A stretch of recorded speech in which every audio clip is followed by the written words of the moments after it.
समुद्र सपाटीपासून 11,000 फूट उंचीवर हिमालयाच्या अशा एका शिखराबद्दल आपण बोलतोय जिथे थंडी अंगावर शहारे नाही तर मृत्यूची जाणीव करून देते.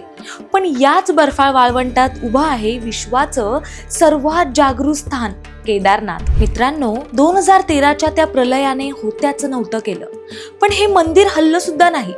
काय आहे त्या मंदिराच्या निर्मितीचं ते अजब रहस्य? चला अनुभवूया केदारनाथचा अतिंद्रिय प्रवास. कल्पना करा, एखादी वास्तू 400 वर्ष पूर्णपणे बर्फाखाली गाडली गेलीये आणि जेव्हा बर्फ वितळतो तेव्हा ती वास्तू जशीच्या तशी उभी आहे. हे केवळ केदारनाथ मध्येच शक्य आहे. हे मंदिर कोणत्याही सिमेंटने नाही तर इंटरलॉकिंग पद्धतीने बनवलंय.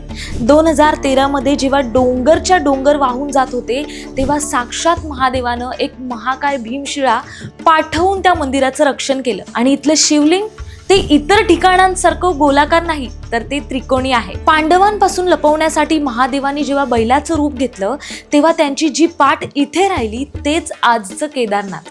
हा केवळ दगड नाही तर तो साक्षात शिव आहे. तुम्हाला वाटत असेल महाशिवरात्रीला केदारनाथ बंद असतं, मग तिथे काय घडतं? पण जेव्हा केदारनाथचे दरवाजे बर्फामुळे बंद होतात तेव्हा महादेव खाली उखीमठ मध्ये वास्तव्याला येतात. महाशिवरात्रीच्या याच दिवशी जगाला कळतं की केदारनाथचे दरवाजे कधी उघडणार. पण सर्वात थक्क करणारं रहस्य पुढेच आहे. 6 महिने मंदिर बंद असतं, मानवी वावर सुद्धा नसतो. पण जेव्हा 6 महिन्यांनी दरवाजे उघडले जातात तेव्हा मंदिरातील तो अखंड दिवा तसाच प्रज्वलित असतो. तो दिवा कोण तेवतं, तिथली पूजा कोण करतं, हे कोडं आजही कुणालाही उलगडलेलं नाही. केदारनाथची वारी ही केवळ डोंगर चढणं नाही तर तो स्वतःच्या आत्म्याला शोधण्याचा प्रवास आहे.